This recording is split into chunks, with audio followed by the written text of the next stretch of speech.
Hi Anirudh, how are you doing? I am good. How have you been? I have been very good. Thank you. Perfect. All right, so we are set. Again, a very warm evening, everyone. I guess we are through the winters, so a warm is justified. And thank you so much for joining in for this particular episode of Fireside Chat. Today, we have Naina with us to give you a brief introduction about her. She has done her BSc in Economics from Symbiosis School of Economics, and after completing her Symbiosis BSc education, she went on to do MBA from IIM Indore, and through her education or postgraduate degree in MBA, she did a couple of internships, like interning with L&T, and after that, she joined Aber, where she had worked for 4 years, and then she switched and moved to a new role of chief of staff at Uptime AI, where she in January 2025 just now have completed a year as per the LinkedIn profile. So congratulations for completing a year over there. Sure, thank you. And it's amazing to see your journey coming from a BSc economics background and jumping different roles and working in a company which is at the front foot and doing a lot of things in and around AI. So big congratulations for a fabulous career track. And just to give you a brief about everyone and what everyone would be listening and joining this meeting and listening to our live streams on different platforms, is we have a major audience of fresh freshers Mm-hmm. and early career professionals, Mm-hmm. various backgrounds, predominantly from engineering and BSc, BCom, BA, MBA, and others who want to move into a tech role, which specifically is an around data analyst, machine learning, artificial intelligence, in and around India and Maharashtra. So that's what the audience is what we have. So this is in short about you for the audience, and for you about the audience. And from my side, a big thank you for taking out an hour um, on a Saturday to discuss things with us. Thank you so much, first of all. Thank you. Thank you so much. Yeah, it's always a pleasure to interact with different people. So I think you guys made my Saturday evening by giving me the opportunity. Wonderful. So, this the introduction which I just gave about you is predominantly what anyone can read over LinkedIn. Mhm. I would love to understand from you uh, how you landed where you are right now, and how your early days in education and working went. Uh, yeah, could you please brief us? Sure. So, first of all, thank you. I'm thrilled to be here today, and I always look forward to such opportunities where I get to share my insights. And I think, Anirudh, thank you for the introduction. It was very precise, very to the point, and very correct. But today I stand as Chief of Staff at Uptime AI, where I have this incredible opportunity because I stand at the intersection of Industry 4.0 digital transformation space, and we get to solve real world challenges using our technology. So, but if I rewind a bit, right, if I start from the start, I think I wasn't always here. Like many of the people joining in or maybe listening to this later, I was always starting as a curious student, trying to figure out what is the next step for me. Always, not sure about what I want to do, or even if I'm sure, then having a lot of questions about how it will look like. And I had my my oops moments, and I did pick valuable lessons along the way. So whether you're a student or you're a fresher or you're in early stages of your career, I think whatever I'm going to say or my insights will be very insightful, and maybe a little fun also for you to see, because you'll see that there is the people are on the same road. So I got where I got here by, if you really have to start from the start, I come from a army background, Background. and I had a very transferable and movable job where every 3 years we would move to different stations, we would move to different locations, and but I also got a lot of opportunities to try out different try out different areas of the country. And I think for all of us here, our early career will always, or our upbringing, or our early stages before the 12th standard also shape, also make you understand what career you are fit for. So since I changed so many cities, I had no choice but to be an extrovert, because you just have 3 years. You have to make friends. You have to understand what the teachers are doing. You have to prepare, and I wanted to be all of this. So I became an extrovert. I started talking to people from different age groups. In army campuses, there's a close group, and I think there's one in Nashik also, and there's a lot in Maharashtra. I think I was also in Pune Army campus. So in the army campus, you have a limited crowd. So you have 10, 15 children. Usme there will be some people who are in college. There will be people who are 3-year-olds. There will be different kinds of people. Okay, so you have to play with them only. There was no other choice. So I became an extrovert naturally, and I always loved working with things that involve people or some kind of thing. So I thought I'll become a doctor, and then in 12th standard, when the choice came, right? So I just took biology for 1 month in 11th, and I said I can't do this. So naturally, I took maths, and I'm a science student, and I had economics as my extra subject, was my fifth subject. Um but when I started doing this, I really, in 2 years, then I realized after physics, chemistry, maths, English, I love economics the most, the first, fifth one, right? So I wanted to do something in that space. So I did an eco honors course, which is a very data analytics heavy course, if you think Is of it. it? Yeah, eco honors is not a theoretical course, and especially when you have a BSc attached to it, it is very much related to. So we have OR as a subject in economics honors. They teach you how to solve linear programming problems, because a lot of policies are made based on that. A lot of decisions involve heavy mathematics, and we also have AI/ML branches. Half of my course mates from my undergrad, right, are into data or analytics field, right? Some are also ML engineers. They've done their MS from outside, and they are also AI/ML engineers. So yeah, that I think those 3 years were very insightful for me, and because we learned the policy side, then we also learned the data side of economics, which talked about how much price do you want to increase, like small things, right? Like for example, Parle-G will not increase the price of the 1 rupee biscuit; they will reduce the number of biscuits that are there, right? So these are very small things, that why this will happen, how will the demand curve and the supply curve change, right? So this is something that now we think about it. It's a fact that okay, yeah, it's very common sense that 1 rupee का से बढ़ा दिया तो लोग नहीं लेंगे. But a lot of thought goes into it. Now that it seems very straightforward, but a lot of thought goes into these things, and a lot of demand supply analysis goes into this thing. We used to learn foreign trade, so we learned all our share market, all these things, derivatives, future. This is all. Also, we learned business finance. So all this was there as a part. So I thought that I start a career in something related to corporate finance, and then MBA happened to me, and I was very lucky to be a part of a very prestigious institute. And in that institute is when things change very much for me, because MBAs are a place where you will get a lot of you'll get overall education. You are away from campus, away from home, living in the campus. Campus is everything, and very competitive people, good competition. So all that I had to see in MBA, and in MBA, a lot of perspectives change. In MBA, I was very sure. I was part of placement committee, and in MBA, all the jobs are brought by the students. The students reach out. Yeah, the tag helps, but the students reach out to companies. The students,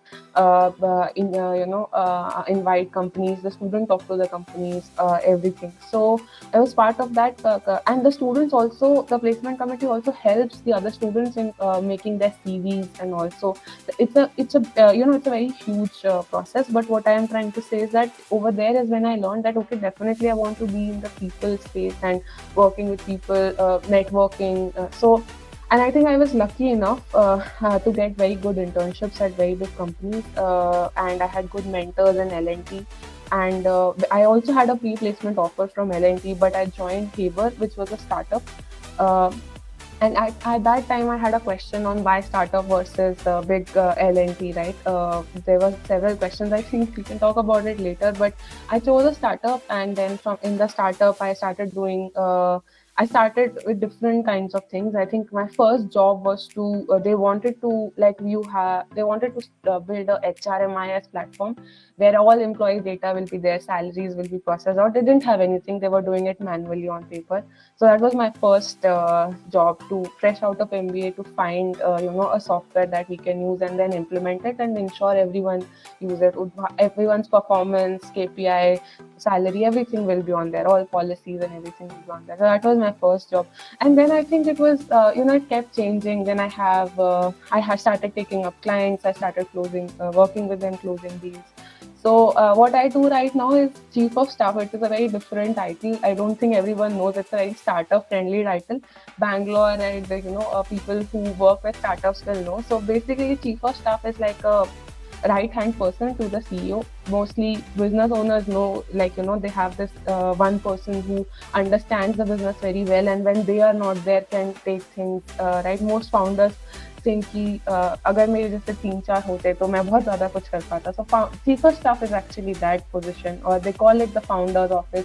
You must have heard. It actually came from politics. It came from US, where they had the president's office, or we have the PMO, the PM office. So it comes like that. And if you ask me, right, it's a very difficult thing to answer. What do I do? I think I do almost everything.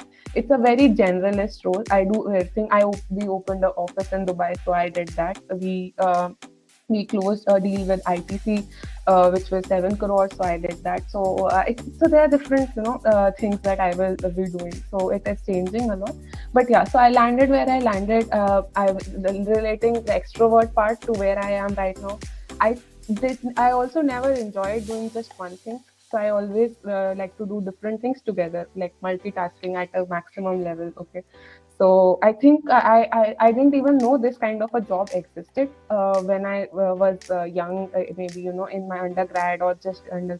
But this job found me, and I kind of went to that job. So I think it was a lucky thing. But I think this is the best suited one for me, and I have found it. So I'm very happy. So yeah, this is about me.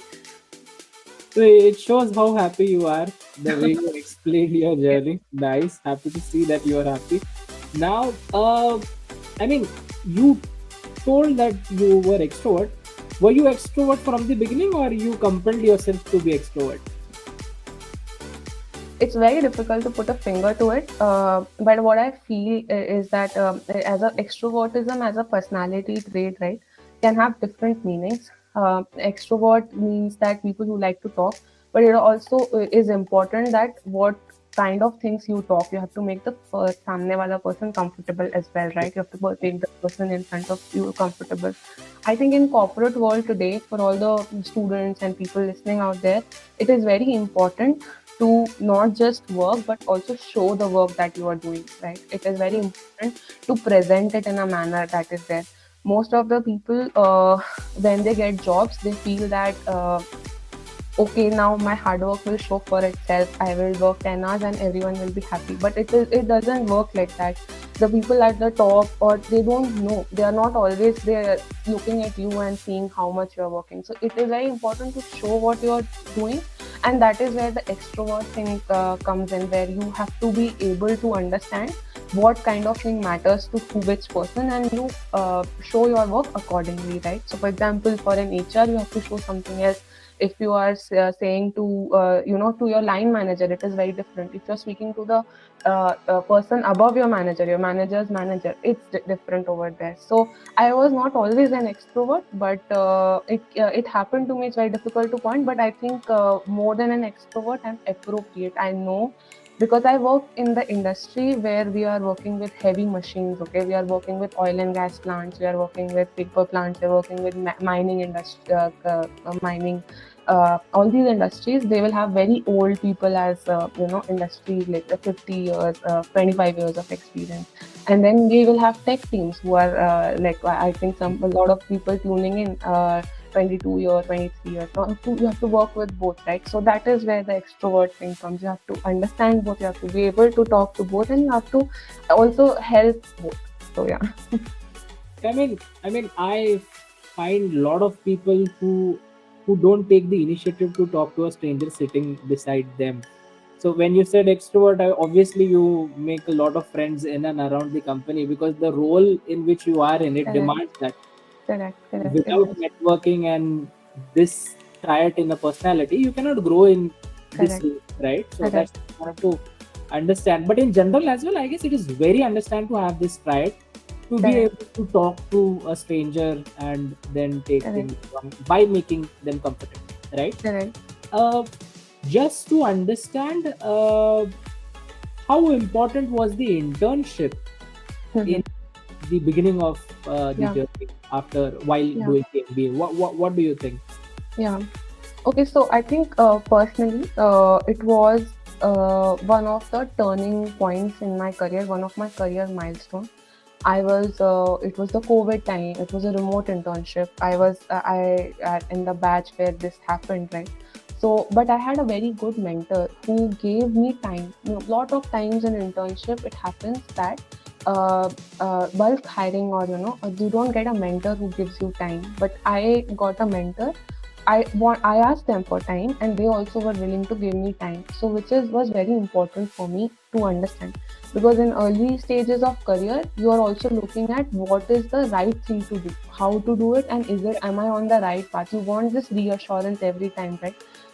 In nursery schools there are small classes and many teachers in the same class, but because the kids need more reassurance, they're doing it for they're writing for the first time. So similarly internship. So when I interned at L&T, I interned at L&T TS actually.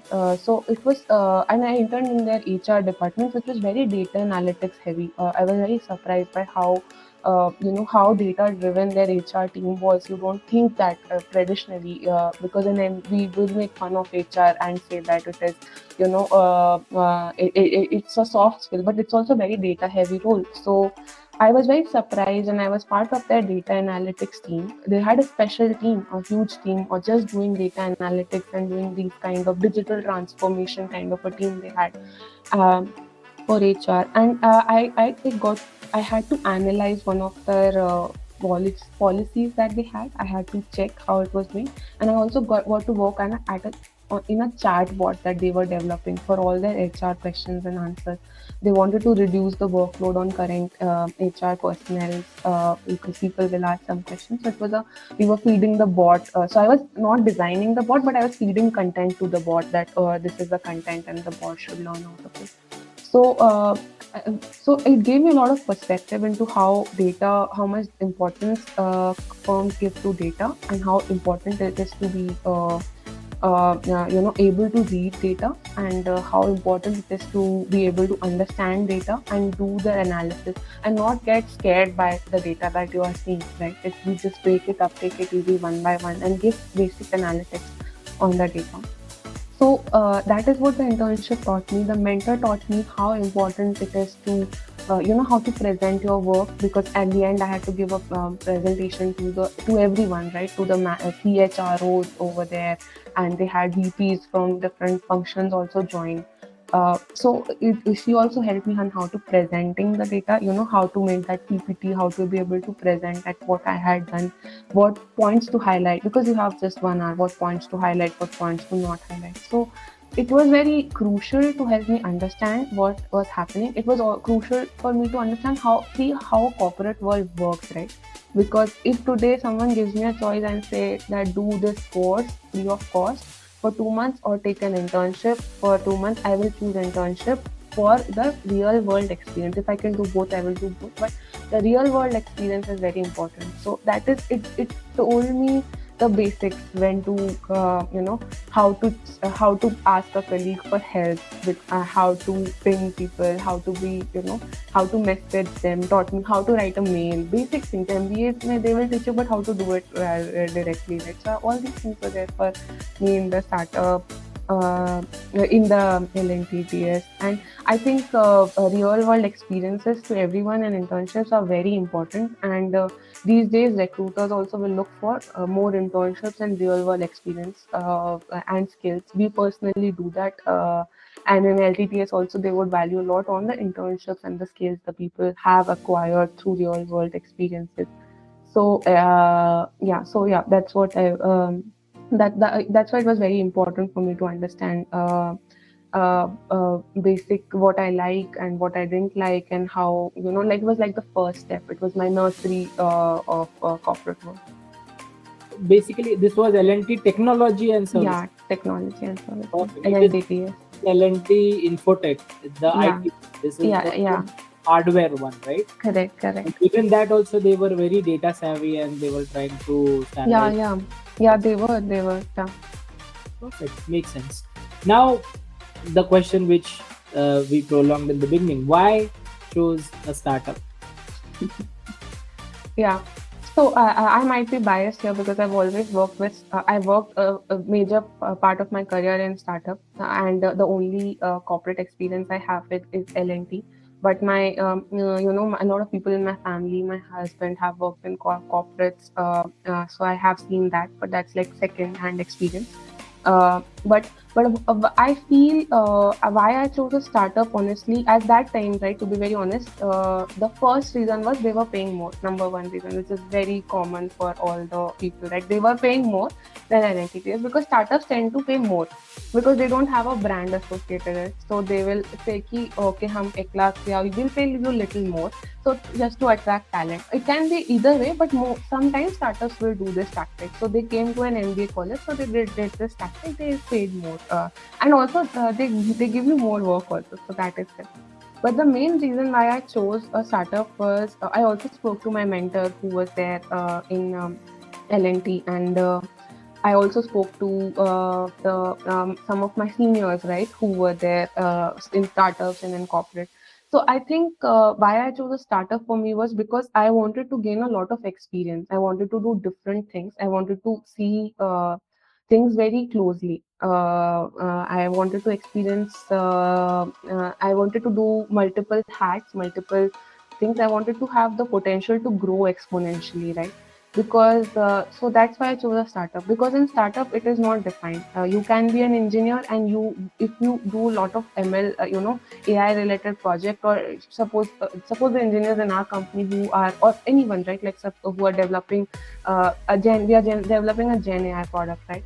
Now those are we did hire some engineers who have or some consultant who have Gen AI experience, but we'll also have our existing pool work on the Gen AI. Now what will happen is they, in their CV, now they can write a Gen AI product, and they are not now become. Now this is very this happens in startups only. Now this kind of a shift, right, you will not see so much in corporate. It is still there in big firms, but that a little bit is there. I feel for freshers and people who are early stages in their career, some years with startup, right, will give you so much perspective, so much variety, and also it's a lot of hard work. It's a lot of it's mostly, it is not a very corporate 9 to 5 job. So people, they tell me that you can't punch out, and this kind of thing is not there. But I still chose it because I wanted to experience all these things.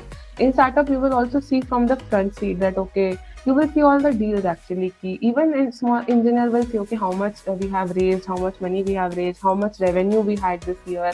They will know, okay, this customer closed. You will not know this about LNT. I didn't know about this about LNT. We still don't know about, only the very high management will know. So you feel more, you get to see everything. क्या होता है. So I feel that way startup is. I chose startup, and I always encourage people to choose startups for that reason as well, especially the youngsters who are in their career. Now, actually, we are seeing a lot of shift. Okay, people who have been there, done that in the corporate. really want to go for a startup, and they're taking pay cuts to go come to a startup because they want to see that speed. They want to give, right? They have learned so much in the industry. They want to give it back. And in a startup, if you take a pay cut, but if you are performing right 1 year, 2 year, you know the salary will again go up. So it is not like a long term pay cut. They know that. But we are seeing a lot of experienced professionals who are wanting to contribute and wanting to build something from start. So we are seeing them coming to startups. Sense. I mean, this is more of a what kind of a person you are. Are you a relaxed person? Correct. Probably Yeah, the correct, good option for you. Go 9 to 5, come back, relax, have life. correct, More of an explorer.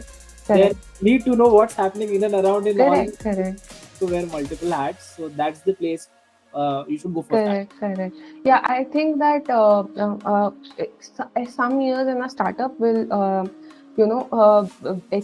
show you all the world, then you can go to corporate, or it can be a mix. It doesn't have to be a pure startup kind of a thing. Yeah, Because since I mean, we feel everyone feels inclusive in startup. So as you correct. told that you were knowing the unit economics, which Yeah. obviously in big company you would not understand, Understand. right? Correct.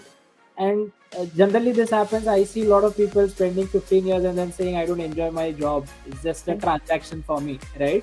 I just get paid for the time, not the effort. Correct. So this won't happen. You can Yeah.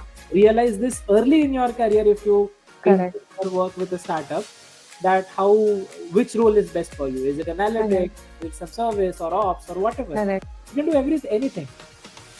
Perfect. Yeah. This is how a person can decide, right? Correct.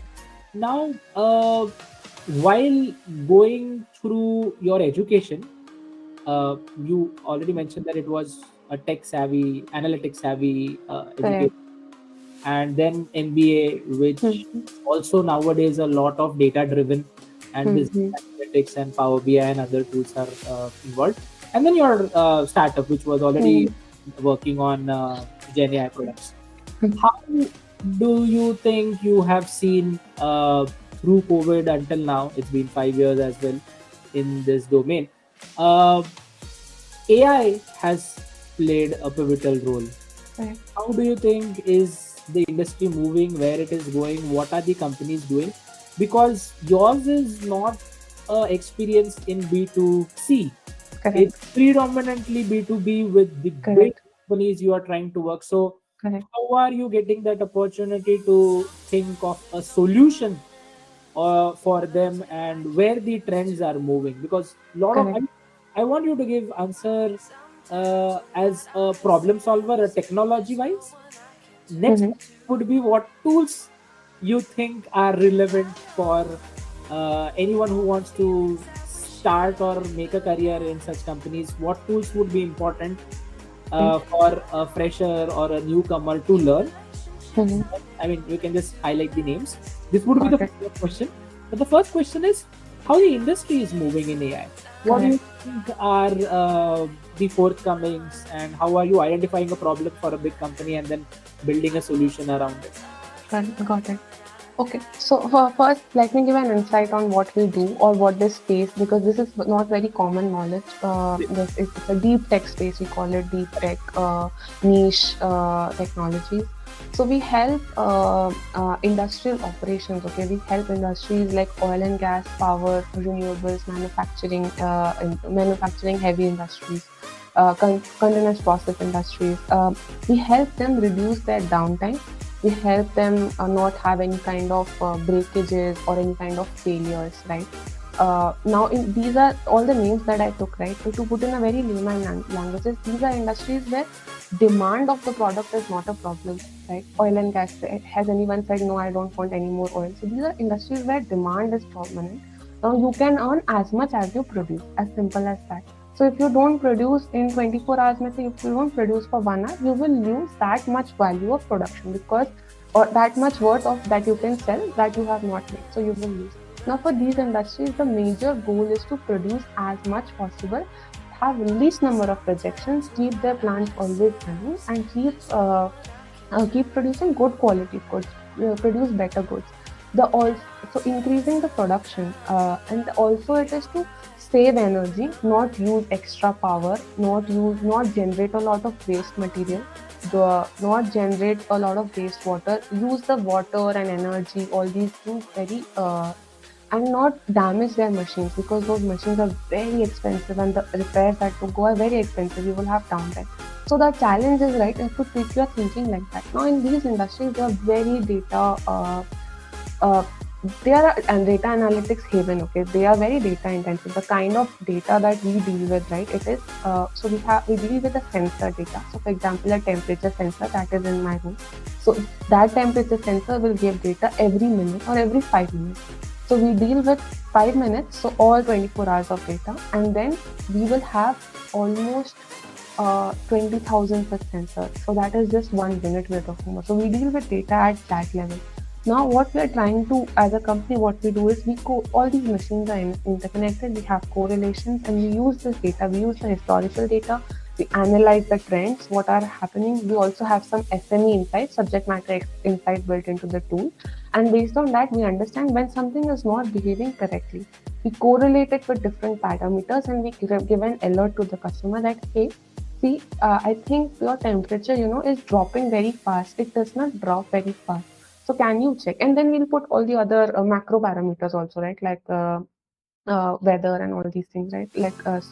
We will see the raw material, the maintenance schedule, all this data is flowing into our system. Now we will so we will give an alert to the customer. Now customer can interact with the alert. Customer can check check and say, it just happened for 5 minutes, right? Or there's no problem. It's very hot, so the temperature has increased. It's very cold, so the temperature has lowered down automatically.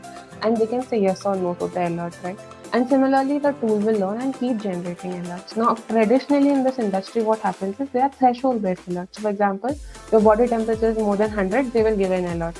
But in what we do is we do AI-driven alerts, which means that not just your body temperature, it will check what you ate, is your stomach okay, all these parameters, and did you go for a run right now?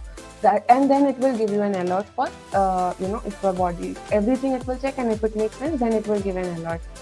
So we reduce, they are not threshold-based alerts, we reduce the number of alerts of some customers. So basically, we are trying to shift the, we are trying to, it's called predictive maintenance. We are trying to predict when something goes bad, right? And we are trying to solve it beforehand during the maintenance break that they already take, and solve maximum number of problems.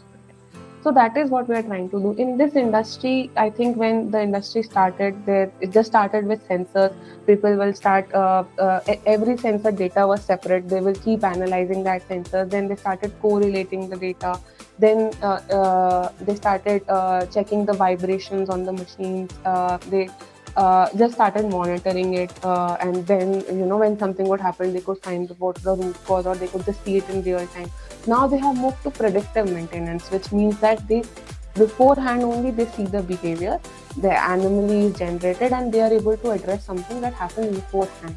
So this industry has switched very much to AI now. All the solutions, these are companies are having almost $1 million worth of AI budgets. They are having AI teams. They are building teams that are they just have budgets to spend on digital innovation and AI. They're building teams specifically to do this. They are hiring a chief AI officer because they have to. AI has come as a way to solve a lot of their production problems, right? So the adoption towards AI is there. It's an industry that is slow to adopt. It's a very, it's a very people, there's resistance. These are big industries, but the shift has come phenomenally from data analytics, big data analytics. First, they would have used R. Now they are totally going to AI. Now the work of the people also, right, who are people who use this, we call them the end user of this technology. Management will see the dashboards and all this, that okay, this much product. But the reliability engineers, the people who use it, they are sitting in the plant, machine maintenance engineer. Now imagine their work earlier was thousands of alerts will come in a day. थोड़ा भी temperature ऊपर नीचे हुआ, alert will come. Now earlier their work was to inspect all of that, and and उसमें क्या होगा? There will be one good alert and you will miss that because there are thousands, right? So it's very difficult to do that. Now imagine their work has now shifted to just having 20 alerts a week. That too is a lot, maybe 10, 15 alerts a week. and analyzing actually on all these, some of them these alerts are important, and analyzing what is happening, so they are able to do quality, they will do the quality check on that batch also, all this, so their work has improved more towards AI driven decision making and AI driven action, right? Action taking. So they have, their work has changed towards that. So this industry has, this is the impact that AI has made. There's a lot of adoption in US and Middle East. India is still a little slow to adopt, but definitely the industry leaders are getting there. They're having their own innovation teams, and who they are building their budgets. They are benefiting a lot from this solution, and that's why they are adopting it, and they're trying to introduce it somehow in their life. So I, that's about the industry. I mean, are these companies reluctant for such techno-savvy solutions, or they are very open-minded right Yeah, now? Right now, as you told that they have budgets and they are trying to yeah, set in-house teams. So obviously, they are now opening the yeah. door for the consultants and solutions. So Correct. how is this moving? I mean, where are more jobs going to be created in this sector? Uh, Mhm. would it be on a solution provider company like yours, or in-house in a production company Yeah, where they themselves will have a lot of tools? Because I mean, I am yeah, seeing this trend. The clients who were looking out for such solutions for last 4 or 5 years are now themselves building the teams in-house, in premises, on correct, their correct. payroll, right? Yeah, A lot of learners, like at our place as well, a lot of learners do these projects: yeah. predictive maintenance, Mm-hmm. thermal power plant predictive Great, very maintenance. great. So these data sets are pretty much some common and are available on Mm-hmm. YouTube, and then you can configure different sensors, and then for flight maintenance, lot of such data sets students do, right? Mm-hmm. But while looking out for jobs, where would be more opportunities created, Mm-hmm. and what tools should a person or a new guy who wants to enter into this industry should have? What do you think? Got it. Yeah. So, to answer the first part, both, right? There will be companies like ours coming up, and you are already seeing, right? A lot of companies like ours coming up, a lot of companies in the industry 4.0 space coming up, something or the other, right? Like different kinds of models people are bringing, and very good products, all very good. So those companies are, because the need is shifting towards that. It is the next thing to do. Adoption in this industry is low. It's slow to adopt because the general hesitance of people with AI, or general hesitance to change. Okay, in general, to a person, the psychological concept you can say. But these are but the management knows. So these changes are coming as top driven, right? Like it is coming from top to bottom, not bottom to up, right? They know that that is the next thing to do. They have to stay competent. They have to produce more, and they have to increase their production. So they are bringing these initiatives. That is why they are hiring a chief digital officer or a chief AI officer first, and then they are building their teams. So it's coming very top down, and very savvy users at the end users, people who are using it, they are also understanding it. Slowly it will come, but it is coming. It's slow to adopt. Jobs are getting created in both because people are trying to build their own solutions as well. And even if they don't want to build, they want to have teams so that they can build something on layers on top of existing solutions like ours, right? It's a build versus buy kind of a debate, that do you build your own or do you buy from outside for the customer. But Correct. even if someone who is building, then so definitely they are creating a lot of jobs inside. But even if someone who is buying solution like ours, right, they are they need some experts who understand it so that they can build some features on top of it, right? They can do or they get 2 3 solutions like that, they can mix it. So some kind of expertise they want to have in house, so they are also creating. And even the people who are building, they are also using ours as a support to build, right? They need that kind of interaction. You will have AI engineers who, but they need someone who supports them, right? AI is, you can use it anywhere. you need industry specific understandings, you need how it is done, you need to see how the data integrates from all systems, all this is there. So jobs are creating at both. I think it's a wonderful opportunity for anyone who's trying to break into this segment. I think the tools that they need to know, or people we are hiring in this is that I think they need to know data analytics very well, maybe R or some basic coding languages is a must. And all these companies have technical tests in which they screen all the people, so they need to have the technical skill sets and but I have also seen a lot of assignments that are about data driven decision making, in which the analysis is also given to you, and now you have to decide what is What there or you not is there. Yeah, because the invasion of AI, right, into our lives, or it shouldn't be seen as a instead of fearing it, it should be seen as an enabler, even for us, right? People like people who are going to, who are working, normal people. I'm not talking about any industry. It should be seen as an enabler, and the focus should be on human and AI collaboration. So first, you need to understand. They are checking, are the people knowing how to interpret the data. Certifications are definitely helping. I think IITs are doing online certifications on lot of these data literacy programs. I have not seen the students yet, but I have heard it is promising from some of the colleagues in the industry. Now they are doing this as very low cost or open courses, and they are selecting people from and they are doing it remote courses, right? So that is there. And then so you have to always understand that AI will give insights, and but humans will make the decision on what to do, right? So AI will even with though AI can code for you, but you have to give the prompt to AI on what to do and some change that you have to make. So these people, or when we are hiring for such people, we are also checking not just how much they can analyze. On an analyzed data set, can they make decisions, and can they take calls that are important? Can they take all can they understand what the analysis is, and then can they choose the next step, the right direction? Can they feed those prompts to AI? So yeah, that's the basic tools that I see. Honestly, there are no like specific tools that are there in the market. There are some good courses people are running, but ultimately it is about analyzing the data. It's about data analytics and uh, yeah. I mean, data analytics, few trending tools like Python, Power Yeah, BI. Python, Power BI for dashboards, but Power BI and AI will not have a lot of relations Correct. over there. Yeah. So within AI, I mean, all your our all our data scientists will work on Python mostly. Yeah. how, I mean, the most important question: how are you guys hiring? I mean, is it do you guys take interns, or do you hire freshers, or do you hire only high level subject matter experts? Yeah. So we are a very small company, and we don't have mentorship bandwidth. Okay, so we are not able to give time. So we mostly refrain from hiring fresher. We are like 60 70 people strong, right? So we don't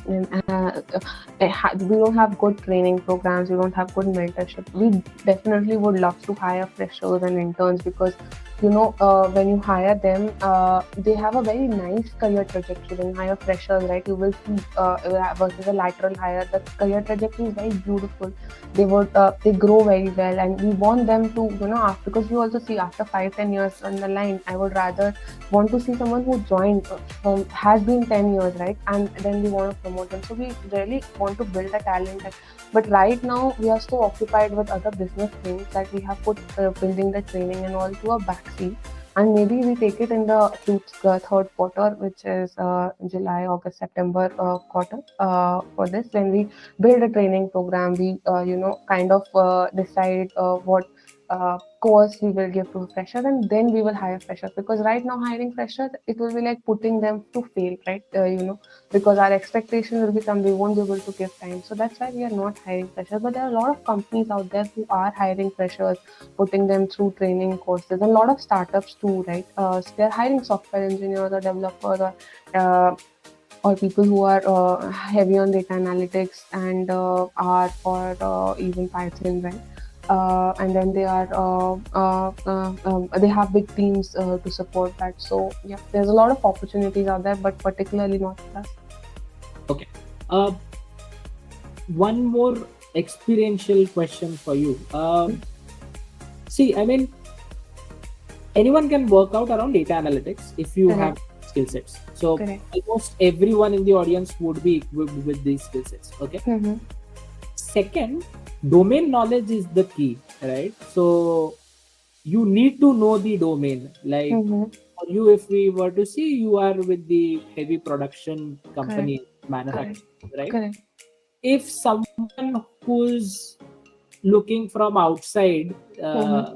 the closed doors of any organization, and if he or she wants to understand how a manufacturing plant is working or a production company is, Mm-hmm. or you can correlate this with your own experience Mm-hmm. from economics and MBA, you probably would know nothing about how a Correct. plant Correct. operate, Yeah. and then getting dwelled into the environment, because you will have to talk their Mm-hmm. Yeah. language Yeah. That's true. to a client or something. Yes. How would a new person coming around and gain that knowledge to talk this language? So, are there any forums or blogs which anyone can read? And how you coped up with the situation to make a place for yourself in Mm-hmm. a different Correct. industry? Correct. Yep. Yeah. Yeah, so I think domain knowledge does play a very crucial part, and so I think I want everyone to understand is that the expectation for the domain knowledge is very low. The bar is very low. Okay, so people don't expect you to know, especially when you're hiring freshers or fresh. They also know that you are fresh into the industry. So, but it is not zero. There is, you should have now what people or students like or freshers like me when I was there used to do was we used to get so bogged down and so stressed out by अरे मुझे तो सब पता होना चाहिए कि plant कैसे चलता है ये वो to crack this interview or to do that is not correct. You need to know the basics. You need to have a very common sense kind of a approach. So I actually watched a lot of YouTube videos on just understanding the basics, understanding the lingo, and I just kept watching how I was in the pulp and paper industry starting with. So I kept on watching how it is made or what it is done, what are the new technologies that are happening just by YouTubing and Googling. And then there were certain journals that come. So there are a lot of digital 4. Industry 4.0 and digital transformation reports that McKinsey, BCG, all these people will do in these industries. They are very good. You have to just read them and you have to gain from them. So that is what I did, and I had a lot of on-the-job training also by learning and listening to. Because when I was hired, a little bit questions on those sides did come, and I was able to answer them. And then what I was not able to answer, I was able to communicate that I want to understand, and I will put the effort to understand later. So whoever wants to break into this industry or this side or any domain, right? I'm saying the obvious. You just need to know the basics. You can Google. You can spend maybe 4 5 hours, but retain that knowledge. Don't mix everything. Best way is to talk to someone. I learned more like your friend teaches you before the night of the exam. You understand everything very fast, right? So Yeah, I prefer that kind of an approach. So I spoke to friends, or I also spoke to some.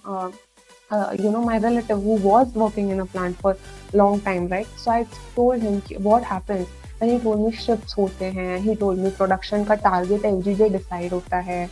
All these things. So you can also so that gave me some context.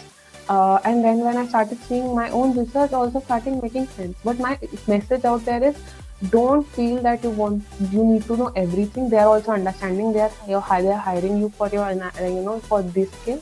You need to know the basics and you need to show willingness to learn. That I will learn. I want to know. It is very interesting. So that is how, I would say, but do read the BCG, McKinsey, the big fours, that the big four consulting firms that do the reports on Industry 4.0, or for any industry. They will also do FMCG industry trends. So yeah, those are very good. We should read them. And then basic YouTube animated videos were very good for me to just understand the basics. And the expectations also is not that much until someone specifically says, but basic level, the expectation is to just know little bit and logically understand what can happen.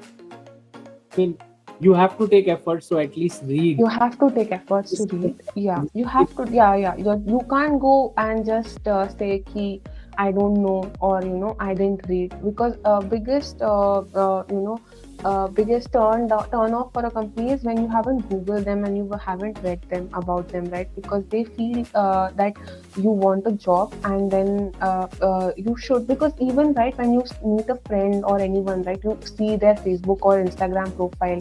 I do that. Like I will see, okay, what has happened, and all this when I'm meeting them after a long time. Then why not for a company, right? You should go through their website, understand the basics, what they are doing, just research them. So that is something that companies will really value if you know, this kind of things. And when you when we will hire, or companies will hire, and when we would do in my previous company, we used to do fresher hiring and we would do campus hiring, and so we would definitely make a lot of we would make people we take their CVs. So what I feel is CVs are very important. We don't spend a lot of time in CVs. In IIMs, they make your CV in 3 months. They grill you 3 months on a single CV, your single CV. They ask for proofs for everything you have done, and they ensure that every word written in your CV is impactful. And we don't spend more than 4-5 hours in building a CV. So I think you have to build your CV. And people, so I do mentorship sessions on Unstoppable also. You can search me and you can book a session with me. So over there, students will ask me that give me the very good format of CV. There is nothing like a good format. Every format is good, as long as it is clear and not orange, green, purple. Like as long as it is professional and it is clear, but you have to put it very nicely, right? Like you have to put the impact. Every line should have an impact, right? It should be. So CVs are very important in general, and then shortlisting is based on CV. So we would ask a lot of, even when we take a CV, we will ask why you want to join, what, tell me a little bit about yourself. We'll ask that as questions, and those we will really look, because a recruiter cannot look at so many CVs. It's just parsing. They will just see for like very just they will look and they will say, okay, like 2 minutes, not even 1 minute, right? A CV. And even at leadership level, they will do this when they're hiring leaders. Then also, right, you will not spend more than 5 minutes on a person's CV. But these questions, right, we have to answer them very carefully. And CV, even so that is my when I say that they don't even spend 1 minute on your CV, it means that your CV should be so good that in 1 minute it should catch their attention. They should spend more time, and they, even in 1 minute, whatever they see, right, that should be so impactful that they remember you, or that they don't swipe left on your CV. They say that, okay, this is a good CV. They see so that all is something actually. Sorry, I think I went off topic.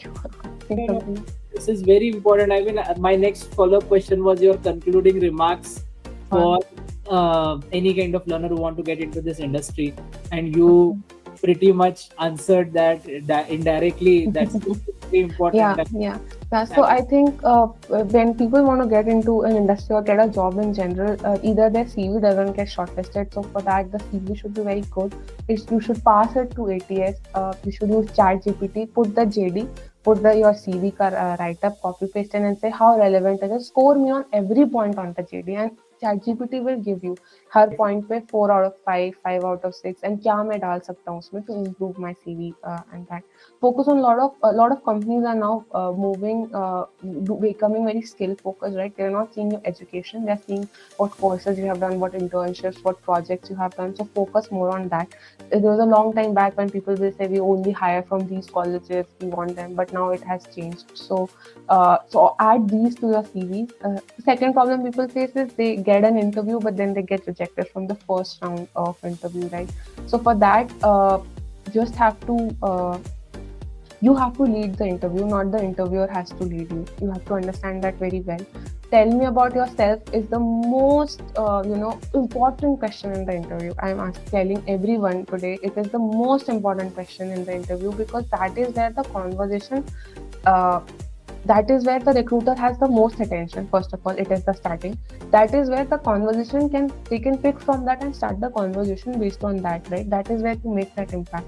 So spend at least a lot of time to make your how tell me about yourself. That first question, right? Introduce yourself. That should be so perfect. You should start with, like, maybe you should add something to it, and then you should also speak to the point. You should answer the question with a lot of examples, right? You should take if you don't have experience, you should take examples from your project. Like, for example, it's 30 minutes, someone's trying to judge you. Someone is asking, are you they will not ask, are you smart, right? They will ask, are you sincere? So then you have to give some example. You have to say, yeah, I have been very sincere. Like, I will say my father was an army, so I'm very disciplined, and in school I would make sure that I don't take a leave until it was only necessary. If I'll be 5 minutes, I was always on time. I was punctual during all my tuitions. I wouldn't get late. I would, if my parents are late to drop me, I will make their life a hell. I'll keep bringing them that I have to do this and all. And then I will give my internship experience. If I was late on a project, I will already inform. So all these things matter, right? Rather than saying, no, I was very sincere. So you have to give support examples. So my mostly what I will do is, when I will go for any interview, is I will list down all the adjectives, and then I will list down the stories that have happened in my life at one side. Awesome, All that. the stories, right? Then I will see what story I can use for what example, right? And if there are some example, some words. So, for example, I gave discipline. For example, I want to say creative. Now I will think, okay, what makes me creative? I will write 4 or 5 instances that made me creative from my professional life, personal life, anything, right? Anything, right? Like anything. I made my own wedding invitation card is also a sign of creativity. Now, because what happens, right, during interviews, creative उसने बोला, वही 3-4 example याद आते हैं कि मैंने कोई नया पॉलिसी बनाया था, या मैंने ऐसा नहीं होना चाहिए. You should show variety, you should show all this. So you should have all your personal experiences very, very well written down, and what are the adjectives you can use it for, and these kind of questions you should ask. Technical questions may, so I think you are there to help them. No one can help that. So you have to just work your skills. And management interviews and HR interviews, you can do all this. Yeah. Something very new which I have also learned today, to keep track of adjectives and examples.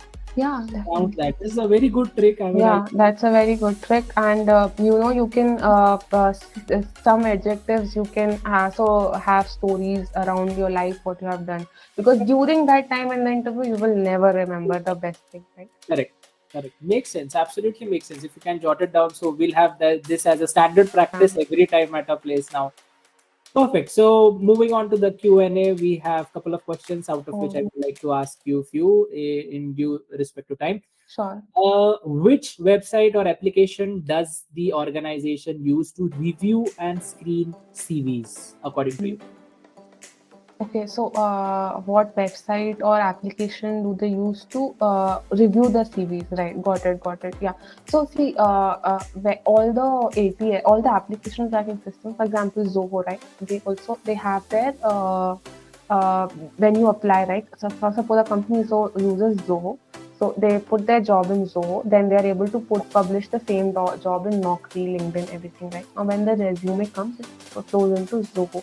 So they have a parser. We call it the resume parsing. So it shows how much percentage it is matching. So everyone uses their own, but all these parsers, they work on the same algos. They work on the same code, and they have the same. They will either do the closest match, or whatever technology that they will use. They will use that same only. So you can parse your CV from any ATS, or you can just or you know that application tracking score, and you can take the score, or you can parse it from ChatGPT also, and say how relevant it is. What is my ATS score that I will get? I think it's not ATS score. I'm forgetting the name of that word, right? Uh, So you can parse it from anywhere. You can run your CV from any free source on LinkedIn, and the same percentage match that you are getting, the recruiters also will be getting the same match. So it is not important what tool they use, because all these tools have to run on the same codes. Right? Okay, perfect. Second and third question are also pretty much the same line, so I'll just skip them for now.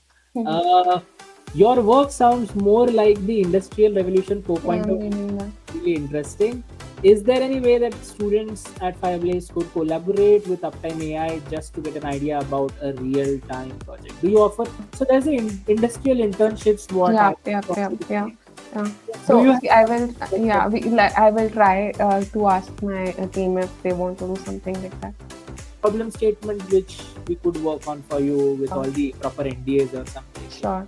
Something that would be a great Yeah. learn. See, yeah, the data is not ours, so we have to also be little, vigilant. And we have a lot of ISO certifications on all that, so I will check.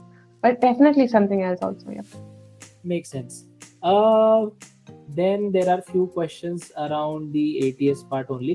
Okay, we all good, and it's 7, so we are at Yeah. I'll not take much of your time. Sure, sure. A big learning for me, the highlight learning is make adjectives and remember all the examples around different case studies for the interview. Jot it down before, because you will never remember them on time. Thank you so much for spending time today with us and enlightening us about the revolution, what is happening around AI in these heavy industries and working in deep tech. We generally have people from different areas. You have given a broad spectrum about the deep tech industry and how consulting companies are working. Correct. And particularly your journey is a testament for and an inspiration for everyone from a non-engineering background to come into the tech taking a place. So do you have any concluding remarks? Yeah, I think the data and AI is coming more as a helper for us. It is really helping us in smoothing our work, right? This is a space where you're getting value for your insights. You're getting value for your critical thinking or your soft skills, right? Like how you problem solve, how you can solve the problems, how you can how you can think on the spot with all this data. I think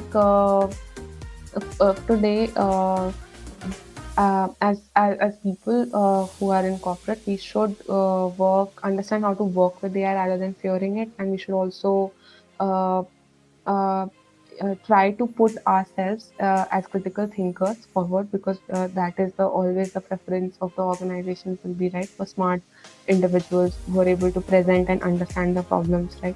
So even if they are looking for someone in data analytics, they would rather someone who does data analytics very well, someone who does data analytics very well, but also speaks and able to give their views and is able to understand very well. That the second person will be preferred, right? Because they are looking for maybe manager, then they are looking for maybe after that next step, right? So you have to show. So it's a very competitive world out there, but which means more opportunities, which means more understanding, which means a good place to be, because we have the best talent in the whole world, right? I work with a lot of other countries also, so we have one of the best talents out there. So it's the most competitive place to be. And I think it's a good time to be in India and in the corporate world right now with so much going on. So I think I wish all the best to all the people who are in search of a job or wanting to switch their job. And thank you to everyone for organizing this and having me. Thanks.